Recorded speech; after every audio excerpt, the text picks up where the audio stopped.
वक्फ संशोधन बिल लोकसभा से भी पास हो गया है, राज्यसभा से भी पास हो गया है, लेकिन अब भी उसको लेकर बहुत घमासान है। कांग्रेस के सांसद इस वक्त हमारे साथ इमरान मसूद जी बैठे हैं। इमरान मसूद जी, आपका जो संसद के अंदर जो भाषण था वो वायरल भी हुआ। आपने कहा जो ड्राफ्टर्स हैं उनको जानकारी नहीं है वक्फ की। क्या जानकारी नहीं है? देखिए, वक्फ हमारा पर्सनल लॉ से चैप्टर 11 से हिबा से निकल करके आया है। और वक्फ कोई हमारे लिए ऐसी चीज़ नहीं है। हर मुसलमान कोई भी जो जिस हैसियत का होगा वो वक्फ कहा था, और वक्फ को समझने की ज़रूरत है। वक्फ है क्या? वक्फ अल्लाह की राह में किया जाता है। जो आदमी इस्लाम की बारीकियों को पहचानता है, जानता है, और वो एक मुसलमान ही जान पहचान सकता है, दूसरा नहीं जान सकता। बहुत मुश्किल होता है। अगर आप मुझसे कुछ हिंदी रिचुअल्स के बारे में बात करें तो सुपरफिशियली मैं आपको बहुत सारी चीज़ें बता दूंगा, लेकिन बहुत सारी जो ऐसी गहरी चीज़ें हैं वो नहीं बता पाऊंगा। तो ऐसी क्या चीज़ है आपको लगता है जो बुनियादी ड्राफ्टर्स चीज़ समझ नहीं पाए? मैंने वक्फ के बारे में कहा ना, जैसे बुनियादी हाँ, चीज़ है। हाँ। मैंने कहा एक मुसलमान के लिए बुनियादी चीज़ पाक और नापाक होना है। तो आप और पाक और नापाक का फ़र्क नहीं बता पाओगे, क्योंकि वो मुसलमान ही बता पाएगा, आप नहीं बता पाओगे। तो इस तरह मैंने कहा वक्फ को समझना के लिए आपको पता होना चाहिए वक्फ है क्या।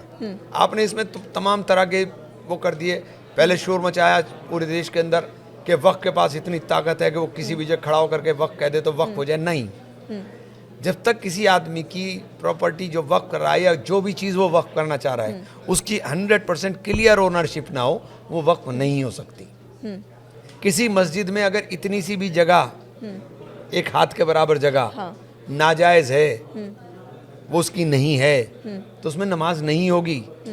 मैंने इसीलिए कहा था कि सड़क के ऊपर नमाज अगर सरकार मना कर रही है तो बिल्कुल मत पढ़िए, क्योंकि अल्लाह कबूल नहीं करेगा। आपको किसी दूसरे के लिए इजाज़त लेनी पड़ेगी, और ये प्रॉपर्टी सरकार की है तो जिद मत करिए।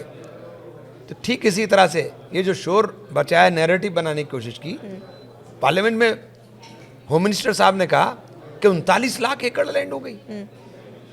अल्लाह, ये कब सच बोलते हैं और कब गलत बोलते हैं ये पता ही नहीं चल रहा है। इनकी गवर्नमेंट ने 2021 में सुप्रीम कोर्ट में एफिडेविट दिया, और उस एफिडेविट में कहा कि 100% डिजिटलाइजेशन करा दिया हमने वामसी पोर्टल पर।